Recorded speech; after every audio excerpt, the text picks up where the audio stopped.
Have you ever heard a message from your inner guidance? Have you followed it? Well, this week, I'm talking to Steffi, who heard her inner guidance tell her to move to Peru. We talk about the importance of listening to your inner guidance and taking action so that you can live the life that was meant for you. I'm your host, Dashanka, and you're listening to That Was the Moment My Inner Voice Said You're Moving to Peru.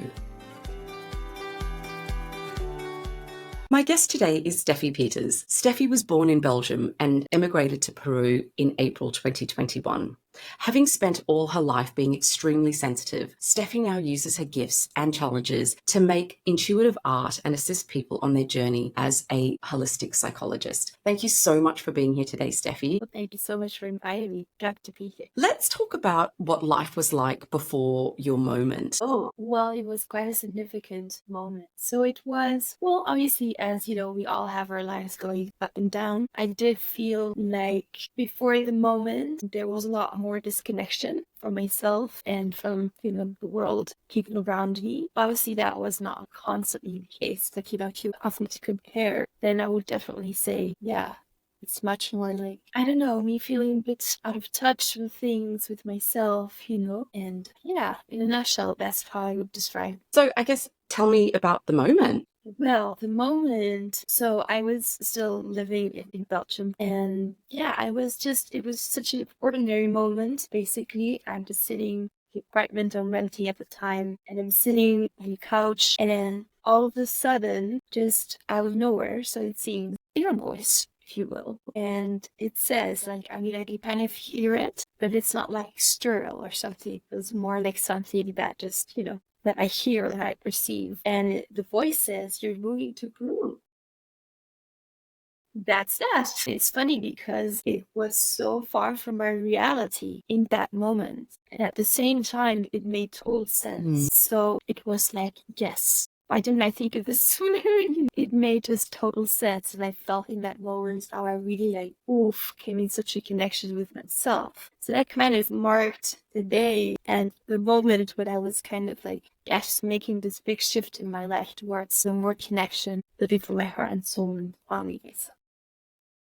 Yeah. Well, let's talk about Peru first. Have you always wanted to go to Peru? Yep. So it's always been somewhere that you've been interested in traveling to? Well, no. Funnily enough, where I did my internship as part of my psychology study, there was this project in Bolivia, right? And in that one, I felt so drawn to go. I didn't really know why, but I just felt so drawn. I did the internship. I did the internship. It was 5 months, but I had calculated before going back to Belgium.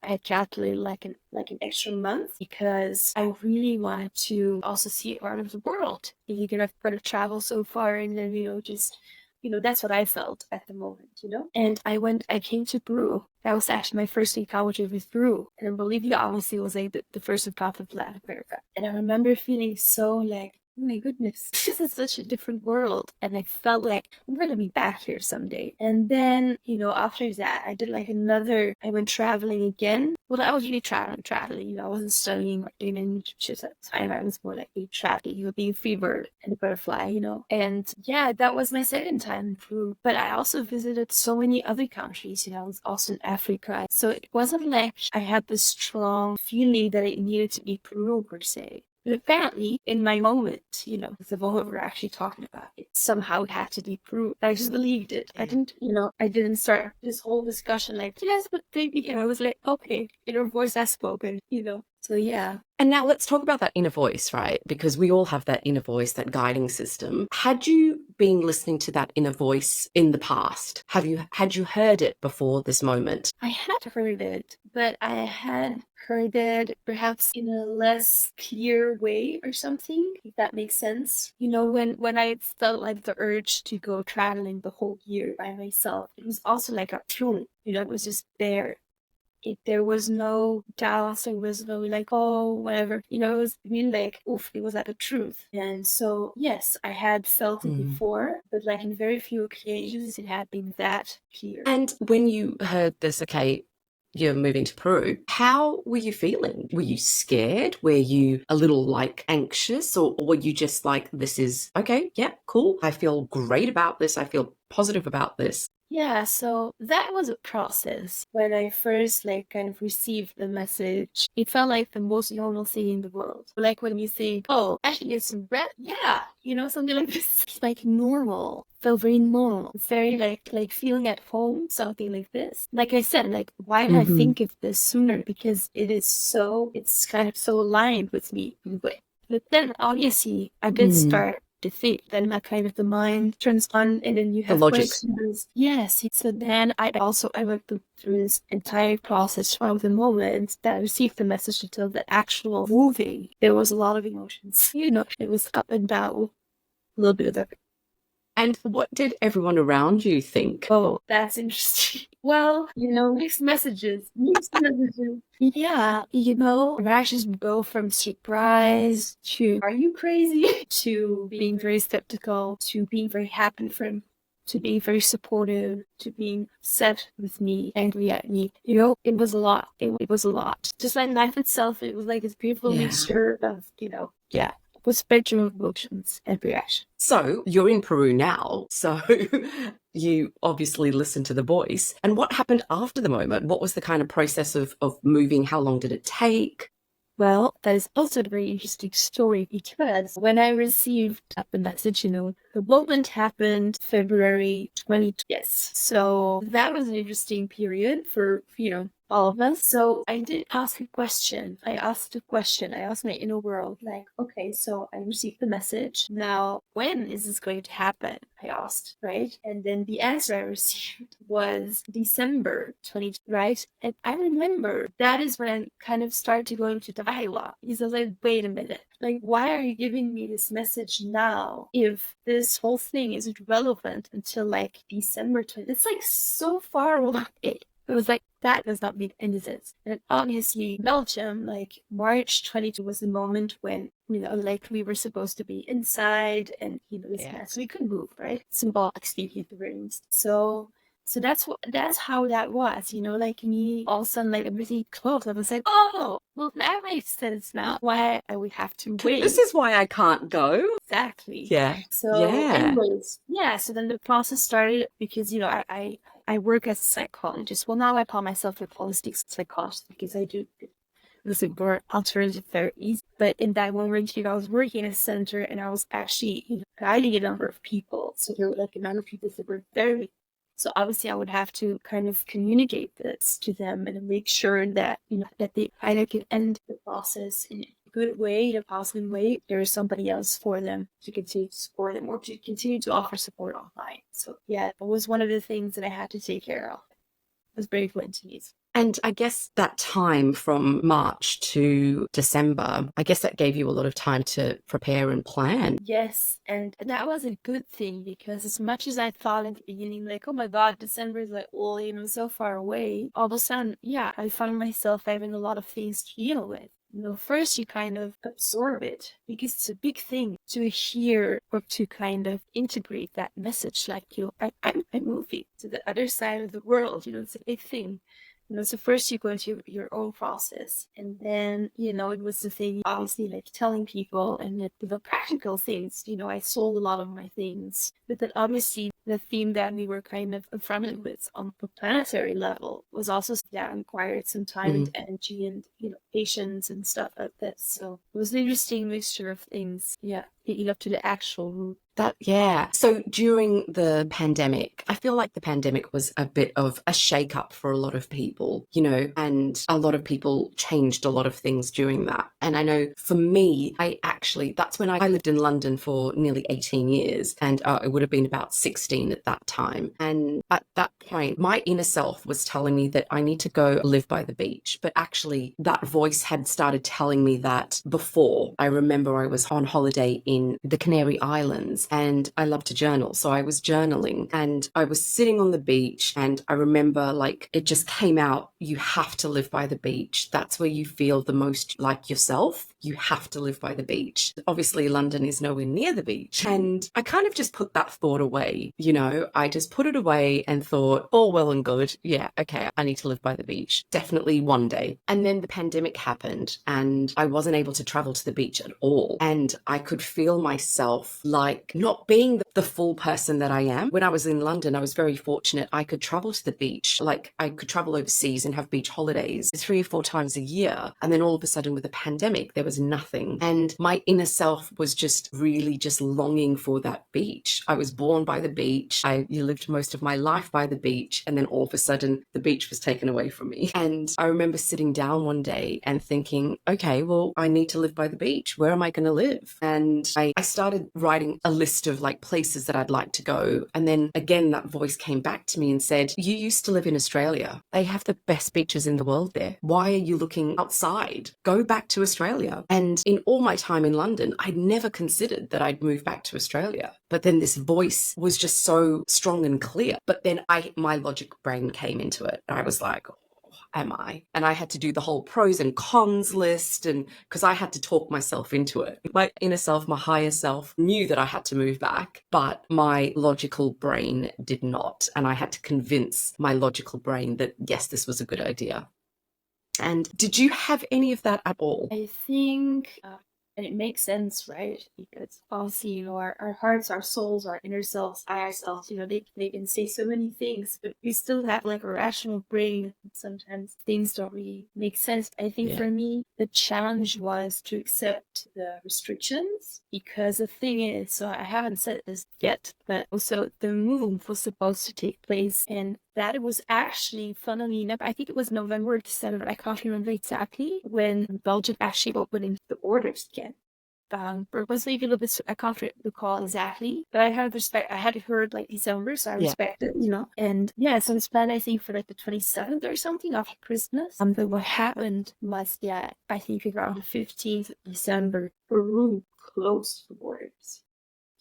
So that was a moment. Interesting. Yes. And that, I can assure you, that sent me on a roller coaster I do not want to experience again, because it was I remember feeling so frustrated, even feeling pain in my heart, because I felt like, no, it's my time to go, this and that. And obviously, like on a world level, there were difficult things going on.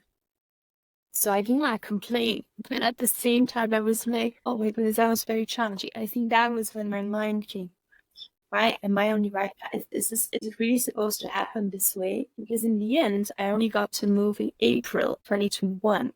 So it was still like, after having the whole journey from February to December, it was still like another 4 months or so, which to me felt like eternity. But I think that's when my brain was trying to kind of come in. But I never felt like, oh, how did it go? It's still like the brain, I had to kind of tranquilize it. Before you were like, okay, universe, yes, I'm going to do this, and you're in flow. So you feel like, yes, this is happening. And then I guess when a roadblock comes, you kind of then question, oh, actually, is that the right thing? Did I misunderstand? Did I misinterpret? And I think that's a real natural thing to do. And I guess like our logical brain tries to keep us safe. So staying in Belgium was much safer than moving to Peru, especially with what was happening in the world around. Yeah, and I think indeed, like what you say, I felt very unsafe in that moment. Not so much, funnily enough, because of what was going on, but more because it felt like I have this deep soul need and I can't fulfill it. That was what felt funnily enough, very threatening to me in that moment. So, but I think sometimes also what you mentioned, sometimes we think that we misinterpreted or whatever. When there's a roadblock, you think sometimes we interpret when something is going wrong, or that might mean, right? That when something's going wrong, it means we're off track, which is not necessarily the case. Sometimes it's more like, no, this is just part of the process. You don't really like it, but still you need it to grow. You're like, damn it. But sometimes like that. I think it's also like understanding that those roadblocks are just detours or just a little slow down. It's going to happen, but there's perhaps something else you need to do first, or, the timing is not perfect. But I think when you want something and you feel like you're getting closer to it, then you do get impatient because you're like, hang on, but you said December. Now it can't happen in December, but I've been working up to it. And, I've had my dreams and hopes set on December. And now you're saying, no, December was just not the right time for whatever reason, and probably reasons you'll never know yourself. Yeah, probably. It's a whole process. letting go and allowing our universe to take over. I was reading a really great book the other day. It's called The Surrender Experiment. I'm going to forget the author's name, Michael, or I'm going to forget the author's name. But anyway, it's about his journey of about stopping and trying to be in control all the time. And one of the quotes in there, and again, I'm going to butcher this because I can't remember it word for word, but it's something like, you'll never see how beautiful life is if you are always in control. I guess the message is, if we are always trying to control things, we leave no space for magic. Yeah, that makes sense. Yeah, and we're not able to see what we can get so transfixed on an idea, and actually the universe is like, well, actually I've got something so much better. Just wait. Just be patient. Tell me, what's life been like since your moment? Well, there was the whole progression, which I already mentioned. That was, symbolic of and coming here. Yeah, I think one of the first things that I realized is traveling and emigrating. It's not the same thing, at the beginning. So I thought, because I have been here before, I was no longer going to experience like a cultural shock, as people sometimes have as they go to places very different to what they know. And so I was like, yeah, I'm gonna be just all chill and stuff. But then I got here and I was like, whoa, pretty different. I mean, I've kind of experienced this before, where I kind of had to reintegrate all of that, especially in a different way, because now I've decided to move here and I have to kind of also adapt and accept the consequences of this choice, which mainly have been amazing. But still, there's always things that are a little bit hard to digest or to deal with or whatever. And it was not like, I had my backpack and I was like, you know what? I don't like it too much. I'm just going to move to the next place. Now my own state is different. And so I guess that was also a difference with before the moment. And now I had kind of made a clear decision. And obviously that can still change. It doesn't mean that it's set in stone or something. But I guess I feel much more embodied now than I felt before the moment. I think that would be an essential word I would want to share, much more embodied. Yeah. And so I'm still really interested in why Peru, because, yes, you had visited Peru, but having now been there for almost 2 years, do you have, it's almost 3 years. Almost 3 years. Almost 3 years, yeah. So after all this time, do you have any more insight or inklings as to why it was Peru? Why wasn't it Olivia? Why was it Peru? Have you been considering and thinking about that? Yes, and not all the time, but yes, and it's a very good question because it's very valid. Because I've wondered myself, and obviously I recognize that. I remember how much I fell in love with Cusco, because I'm actually quite close to Cusco. It's a lovely place, and then where I live is actually 1 hour and a half from that city, from Cusco. And this place is called the Sacred Valley of the Inca, and so it's a very spiritual place. It's a very, I know the whole world is spiritual. I don't want to, I don't mean to say it in a black and white way. It's just that, to me, it's it's very open to people coming here, I feel, and being back to themselves all the while healing where they need to heal and expand. Yeah, expand their being. Obviously, for every person, it's a different effect and all that. I understand that part. But part of it is also a mystery to me still. And I kind of like that. I know there's more to it that I don't know. And I obviously understand. As I see myself evolve, I understand that I had to come here. I had to get within a bed. But a lot of it is still a big mystery to me. I try to let it be a mystery, to go into control mode, which I feel very often tempted to go into. But and I think that's also part of what this place is teaching me, allow things to unfold. And the only thing that I know is for sure is that I'm here right now. And that's pretty much it. And there's the mountains, because we're in the ends here. So it's there's the mountains. And you go, okay, tomorrow when I wake up, the mountain's going to be there. You're not going to see it from my window. Be hello. Yeah. Remember that all the rest of it is really. Peru is definitely somewhere that is on my list to visit because, again, of that spiritual importance. And of all the Latin American countries, Peru's always been the one that I've been most drawn to. And I have this very strong feeling that perhaps I lived there in a past life. In fact, when I've done past life meditations and regressions, I feel I was like a little shepherd boy in the mountains or around the mountains. And do you feel that Peru could have been somewhere that you lived in a past life? Do you believe in past lives? Maybe we start with that. I do. I do. That we can take many forms. I believe our soul is eternal, So yes, I believe in community. For myself, I don't go that much into specialized in the sense of trying to find out where I get this and that. What I do feel is that I feel very much at home. It feels like home. There's something that feels very familiar that I recognize. Yeah, yeah. So I think in a way that's how my ego was saying, yes, you've been here. You've been here. Yeah. That I remember having that feeling when I landed in Egypt for the very first time. And I remember just walking out of the airport and walking to my taxi. And I had this feeling of, oh my God, I'm home. I'm home. And this was way before I was even I even looked into past lives. I wouldn't have considered myself very spiritual at that point. But I just kept thinking to myself, oh my God, I'm home, I'm home, I'm home. And I was born in South Africa. So I thought, just being on that land, obviously Egypt's considered the Middle East, but it's at the very top of the African continent. At the time, I kept saying to myself, oh, it's because you're back on the continent that you were born. And as that holiday progressed, I was like, no, I've been here before. And I subsequently went to Egypt 4 more times because there was just this pull. And I just couldn't get enough of it. I just remember feeling this really nice calmness about I'm home. And I can't explain to people why Egypt has such a pull on me, but I think that is the reason why. Yeah, some things are just hard to explain. That feeling, that sensation and experience. It's so unique to you because it's your connection, right? Yeah. I've also thought this before in several places. There's such, like you say, if it's so calm, if things become more natural, so you feel like you or something like this. Not because you're fake otherwise, because, there is something that happens within, but we just feel it, That's beautiful. Yeah.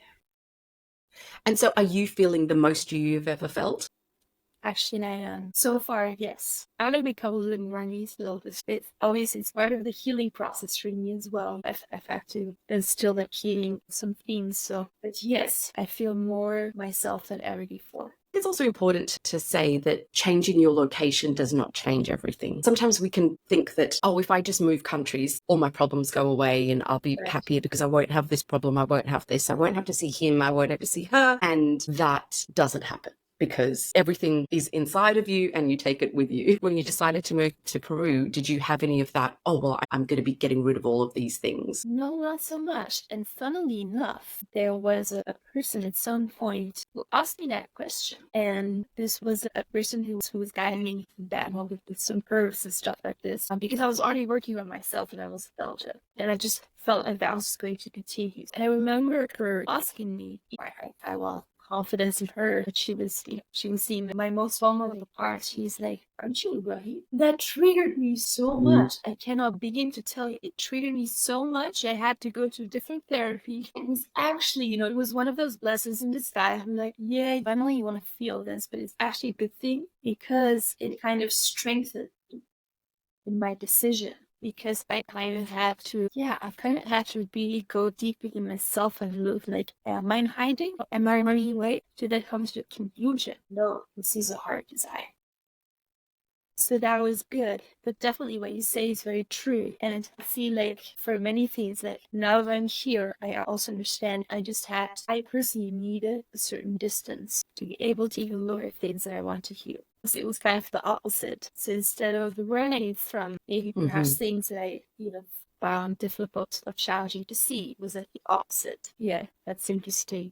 Because it's an easy trap to fall into, changing things externally to change what's actually happening inside. And I think we do that with our looks, our clothes, house, our car. If I get this, I'm going to be happy. And it's just a band-aid because it's not dealing with the issues. But that's great that you had this, you were asked the question and you were faced with the question and had to think about it and get clarity on, actually, no, I'm not running. Yeah, I believe that the external world and the inner world are actually just one. You can't. Yeah, they're just one the same thing. And I also remember, actually, to just add that to what I said, I remember the same person also saying something along the lines of, oh yeah, so you're just gonna have a chat over there. You're gonna do what you need to do over there. Something like this. And I was like, I hope it's aligned. I'm not worried about that. No. Anyways, I was a bit skeptical to what people were saying to me. Anyways, that's probably the feedback I had to work on. I would get stuff like that I hear. And I'm not saying it's forever. And I'm like, yeah, I'm really here. I remember this person saying like, oh, okay, so you're still there. I'm like, yes. Yeah, I was fighting. Yeah. I think being okay with maybe it is just a chapter, but I'm still going and I'm still going to do it, and I'm still going to see where it takes me, what growth you have from that experience, because nothing lasts forever. Exactly. I think it's judgment, right? Basically, with everything judged. What kind of advice would you give to someone that, okay, maybe moving to Peru is quite extreme, I would say, and maybe not everyone is ready to just pack up and go. What would you say to someone who's maybe heard this inner voice? What advice would you give them? Again, it's all about resonance. To me, it's all about resonance. Whatever you've heard, honor it. I think that's Stutnam. You honor it. You honor your inner voice. It doesn't have anything with anybody else. This is you. You're unique. You're beautiful. You are. So that you should honor it, and then you create space. You create space for it. Even like what you said, felt like looking by the sea is very important to you. So maybe like create like a little altar or like a place where that desire could go, maybe like a written off paper or something that symbolizes it, to kind of honor the fact that it exists, and it doesn't necessarily have to take form all of a sudden, whatever it is, but to really create space for it. And to, if you're going to talk to someone about this, make sure it's a person who can be there for you. They will not judge you or, try and talk you out of it or something like this. I think it's very precious. I had this conversation the other day with someone. Sometimes we receive such unique and precious information that can be so deep that it's good to be cautious, I feel, at times about who you share. And it doesn't mean that people who don't resonate with the same things as you are not with people or anything like this. It's more like treasure it because it's yours. And only when you're like kind of ready to bring it out in whatever way, then good so then, I would say. That would be my advice. Yeah, that's really good advice. I guess that comes back to, what I asked you earlier about how everyone around you felt about it. Because I know even for me, moving back to Australia, a place that I grew up with, I had so many people going, oh my God, are you sure? Like, and I was like, yeah, I'm kind of, yeah. And I didn't let the opinions of other people influence my decision. If I make a decision, I kind of stick with it because I'm a bit stubborn. I'm a Taurus. That's what we do. I could have very easily been swayed to maybe go in a few more months if I let outside forces challenge that too much. Yeah, and I think everybody prioritizes living from the heart and soul. It's either they just not that. If you're seeing that, or it scares them, or whatever the reason, it's fine. But yes, I think it's all about like also finding your tribe with people that you resonate with, that you can share it with. Yeah, but I think sometimes it's part of the process. Really choosing you. Like there's always going to be people who feel something different or think of line differently. And usually, in my experience, they kind of represent my own inner parts, where I might have like doubts or get triggered about what they say or don't say or think or don't think. That has been my process in that. Like, oh, right, so you're one of my inner demons? Something like this. Yeah. In a playful way. I mean that in a playful way. Yeah. I get it. Yeah, just honoring yourself in everything you do, and not just the really large decisions that affect your whole life, but the small decisions that affect your life, because it's also those small decisions that create larger, I guess, lifestyle implications. Just honoring yourself is really good advice. If there was one word you could be remembered by, what word would it be? You just caught me off guard. Let me tune into that. I love that because that's when the most authentic responses arise. Yes. Absolutely. And this is when I always tell people the first word that came to your mind, not the word that you think is the right word, the first word that came to your mind. True. And do you feel like the life that you are living now is true? It's true to me. Oh, I love that. Yeah, that feels good. And now in saying that, if you look back to the life you were living in Belgium, do you feel like there were aspects of that were untrue of that life that you were living? Yeah, it's a very subjective thing because I think even when we go through stuff, it's still true to our journey at that moment, if that makes sense. And obviously I still go through challenges. It's not like everything is rainbows, butterflies. It's not all like that.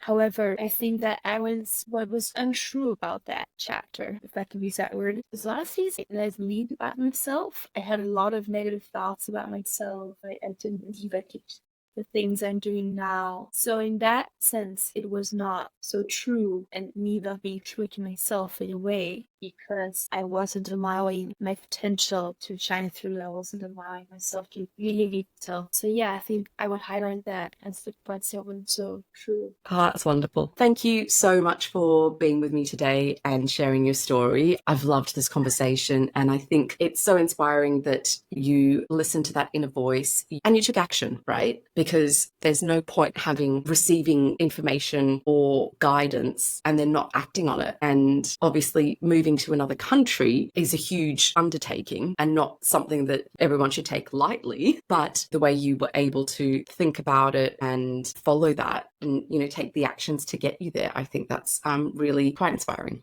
Yeah, thank you. In the end, if I might describe it as one word thing, I think because many people say that was like inspiring, wow, you're so brave, things like this. But I think sometimes we may overlook the big things we're doing in daily life. And maybe for me, it was relatively easy to move here because it was aligned with who I am. And it may seem that what other people are doing sometimes, it's not as big as or as inspiring as. What I think is really about the inner movement that we think. Not so much the outer things, not so much the external things, but especially what you do on the inside. Like small little things can be really huge things. So I think we should really honor ourselves thoughts. As you were saying, honoring yourself in the little ways, I totally agree that is just as important as the big ways. And listening to that voice, and if that voice is telling you, like, join that dance class, then go ahead and do it. Yeah, I think so. And as we honor ourselves, we all have like a unique heart and soul. So it would be different for everyone. And also that the challenges that we receive are also very unique. Meaning that for someone to go to dance class and to follow that inner guidance can be more challenging than moving across the world. And it's really about, I feel about the that inner movement. And to honor exactly like, wow, it took me a lot of courage to come here today to this class for, many reasons that we not know of. Yeah, I think it's really important to honor, every step that we take, even if, it doesn't seem that big. Thank you so much, Steffi. Thank you. Thanks so much for listening. I hope today's conversation inspires and empowers you to know that no matter your current situation, your life can change too. All it takes is a moment. And if you enjoyed this episode, don't forget to subscribe, rate, and share it with a friend. If you would like to share your own moment, see the link in the show notes. Until next time, be present in each moment, because you never know when your moment will arrive, or when you have the gift of being a moment for someone else. Take care.